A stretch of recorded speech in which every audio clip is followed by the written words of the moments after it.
Karey Fleming here, Canadian Pedorthist, and I'm here to give you some tips on shoe sneaker shopping. So as you can see, we have a display here at Health Walks in New Glasgow, Nova Scotia, where we carry two brands, New Balance and Orthotics. Orthotics are a great brand that you don't see around often because they're often just sold in clinics.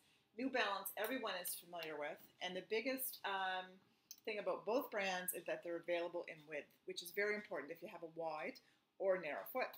So, in our newsletter this month, we talk about shopping for sneakers. So I wanted to make a video to show you exactly what to look for. So the first thing I tell people when they buy a sneaker is look at the shape of your foot. Stand on your feet and look down and actually look at the shape of your feet. Look for a sneaker that actually matches the shape of your feet. I know that sounds simple, but a lot of people really don't do that. And when you stand, your feet are splayed, so they tend to be wider than just if you're sitting looking at them. So as you can tell in these two New Balance sneakers, this sneaker is cut more square in the toe box. This sneaker is more fitted in the toe box. So someone who has a more square foot is not even going to want to look at this sneaker. They're going to go to this sneaker and then ask for the width that fits them best. So that's the first thing. Look at the shape of your foot and choose a sneaker that sometimes you can look at this and tell. Sometimes you have to turn it around and look at the shape to tell. Okay? And that's another good point, because if you look at your foot in a mirror and actually hold your foot up, you will see the shape, or what we call the last. And you can see the last of this sneaker is very straight. So this tends to be for people who have flat feet and have very straight foot last. If you tend to have a bit of an arch, and when you hold your foot up in a mirror and the foot is curved a bit, then this would be the shoe that you would choose, or a last that it has a bit of a curve to it, as you can see here. Now, the other thing to consider is telling someone that they're a size 7.5D. It doesn't work in this market anymore. I find if I'm a 7.5, pretty much consistently, there's always a brand that I don't quite get the 7.5.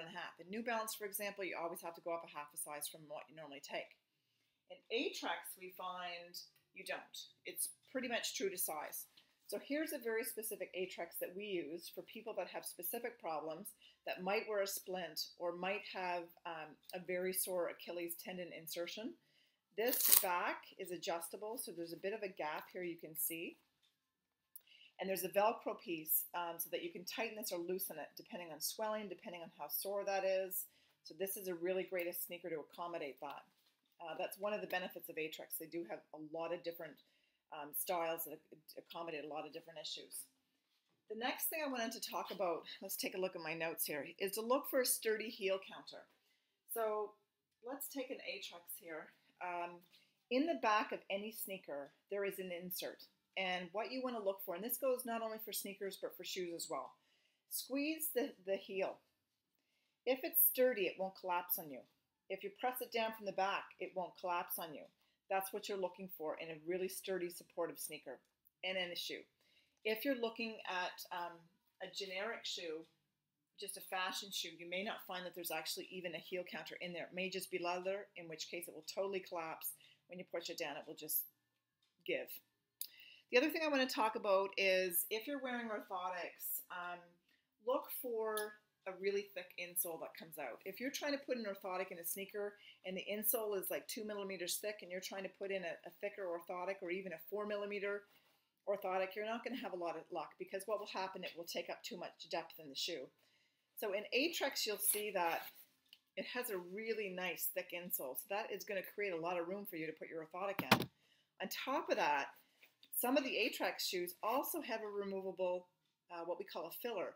And that's a really great option, because if you have an even thicker orthotic than this, you can remove the filler as well and play around with the depth in the sneaker that you have in order to fit your orthotic.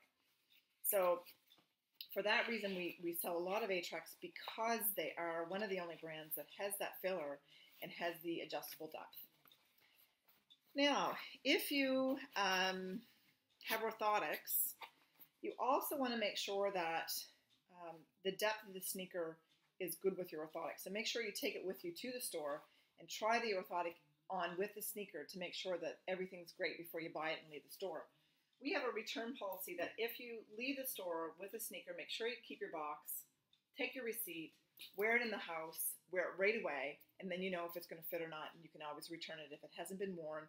We have a box that's in resellable condition. Now, the last point I'm going to make in this short video is if you have bunions, oftentimes you'll see that on sneakers there's a seam. And when you have a seam, it's always right in that bunion joint, right where you're sore.